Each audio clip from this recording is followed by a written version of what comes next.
I'm joined by DD India correspondent Shubhendu Ghosh straight from Cyprus. Good evening, Shubhendu. Take us through the highlights of all the events that unfolded on Prime Minister Modi's first day visit at Cyprus. Hello, Deepika. Good evening from Cyprus, from Limassol. This is a beautiful beach town in the island nation of Cyprus. Now, if you look at the highlights, what a splendid welcome it started with for Prime Minister Narendra Modi, the president of the nation himself, accompanied by the foreign minister, reaching the airport to receive Prime Minister. It's a great honor for any leader, for Prime Minister Narendra Modi to be welcomed by the top leadership of Cyprus. Speaks volumes about the manner in which the leaders look at one another, look at the relations between the two countries. After more than 2 decades, as we've been saying, what makes a visit special, after more than 2 decades, an Indian Prime Minister is visiting the island of Cyprus. Very close ties India and Cyprus have shared, civilizational ties which date back to hundreds of years, to the colonial past that both the nations have had. India had played a key role in the independence of Cyprus as well. And that sort of bonhomie, that goodwill really forms the foundation of the relations. And we saw that in the manner in which Prime Minister was welcomed by the leadership, by President himself of Cyprus. And thereafter, once he reached the hotel, the enthusiastic diaspora was waiting for him. It's a small diaspora, Indian diaspora here in Cyprus, but a very vibrant one, professionally contributing significantly to the economy of Cyprus and the region. Many of them are technocrats, business leaders who are working here, also some students who come here to study and taking forward their careers. So in that sense, the people-to-people ties form a very, very important and vibrant part of India-Cyprus relations. Thereafter, just a short while ago, Prime Minister Narendra Modi engaged with the business leadership from both sides. We had business council leaders, we had business leaders from diverse sectors, from banking to investment, to tourism, to technology such as AI, that all gathered together to take forward the vision of the two leaders, President of Cyprus and Prime Minister of India, to expand the convergence, expand the domain of working together for these nations. And these businesses have much to gain by enabling better access to one another. In India, they have a huge market. Through Cyprus, accessing a European market would be an important opportunity for India. So in that sense, it's a win-win partnership. And so far, the events that we've seen, it's really started on a high note for Prime Minister Narendra Modi. A very special walk that we are on standby for, where President of Cyprus and Prime Minister of India, Narendra Modi, this beautiful beach down there. They'll be taking a walk together, a short walk, more informal conversation. That would be special before more formal engagements start tomorrow morning. Deepika? And also when we talk about the business delegation level talk and the discussion that took place, Prime Minister Narendra Modi also had a conversation, a meaningful conversation out of that. What are the key focus areas that we are looking at from the business point of view at this particular meeting? Primarily, the objective is to be able to expand the scope of trade and investment between both the countries. Both the countries would want to expand, empower their businesses to be able to operate in the with the other nation. Indian businesses would want to expand to Cyprus and through Cyprus to other parts of Europe. European businesses, Cyprus businesses would want to come to India, see its market, be a part of its growing market. It's the 4th largest economy, and the world wants to do business with India. And to create those bridges was really the objective of this business meet that happened, where business leaders, as I mentioned, from cross-section of sectors had gathered. A great emphasis while speaking to some of the leaders, Deepika, I also noticed was technology. Innovation and technology innovation-driven businesses have a particular focus. A certain business leader from the United States, an Indian origin leader based in the United States in the Silicon Valley, specializes in artificial intelligence, AI. He's coming to Cyprus to be able to establish a branch here.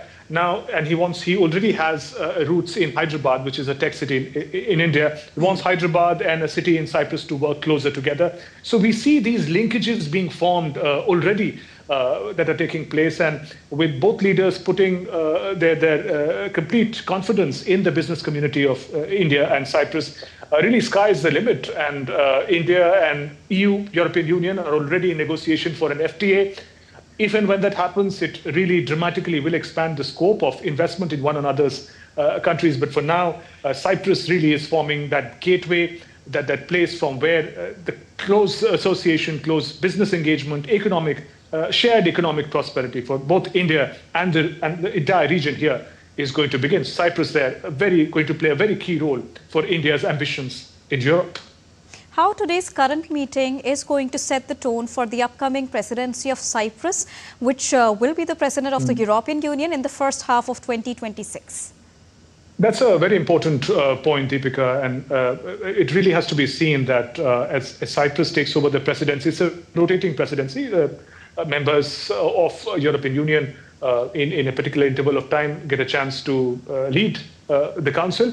Now, as a council leader, as the council president, Cyprus would play a key role in setting the agenda. As I mentioned, that India is already at an advanced stage of negotiations as far as a free trade agreement, more closer economic engagement in Europe is concerned. At a point like that, you have perhaps the most friendly nation, a European nation, with India leading the European Union, and they're going to play a key role in the manner in which the agenda is set.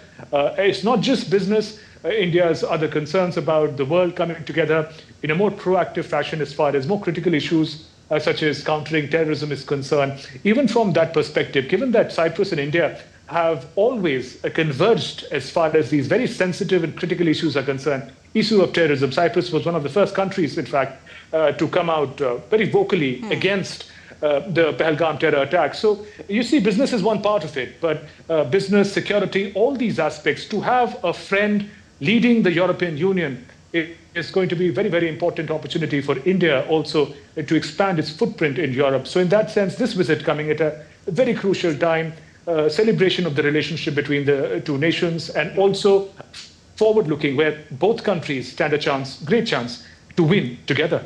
A very quick last question, Shubhendu. What are we expecting from day two? Day two, we're going to witness more formal engagements, Deepika. It will begin with a ceremonial welcome for Prime Minister Narendra Modi at the presidential palace. We're in Limassol right now. Now, the government seat is going to be Nicosia, which is the capital of Cyprus. The presidential palace, Prime Minister Narendra Modi will receive a grand ceremonial welcome. Thereafter, the delegation-level talks will happen between the Indian Prime Minister and the President of Cyprus. Host of areas in focus, trade and investment to be, for one, innovation and technology-driven progress is going to be number two. Security is an important aspect. Connectivity is hugely important. We know that the ambitious IMEC vision that was shared by India during its 2023 G20 presidency, a trade route that connects through different means, India, the West Asia, Middle East, and that goes up to Europe.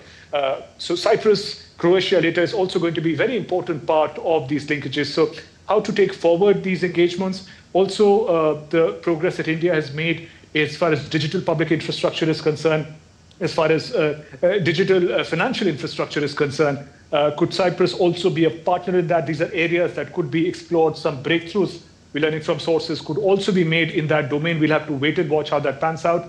Thereafter, Prime Minister Narendra Modi has a very interesting engagement. He'll be visiting a historic center, which is very close to, in sentiments and in history and values, very close to the people of Cyprus. It's close to the place where the Cyprus today is divided into the Turkish territory and the Cyprus, the nation that we understand. It is a troubled history of about 50 years, and India has always stood with Cyprus against all forms of bullying, and it said that the Cyprus question, the Cyprus conflict must be resolved through peaceful means, and India stands in solidarity with Cyprus, just as Cyprus stands in solidarity with India against the menace of terror. So that visit is going to be of critical importance, critical symbolic importance when that happens. There'll be a special banquet that will be hosted by President of Cyprus in honor of Prime Minister Narendra Modi before he takes his flight there for the second leg of the visit to Canada,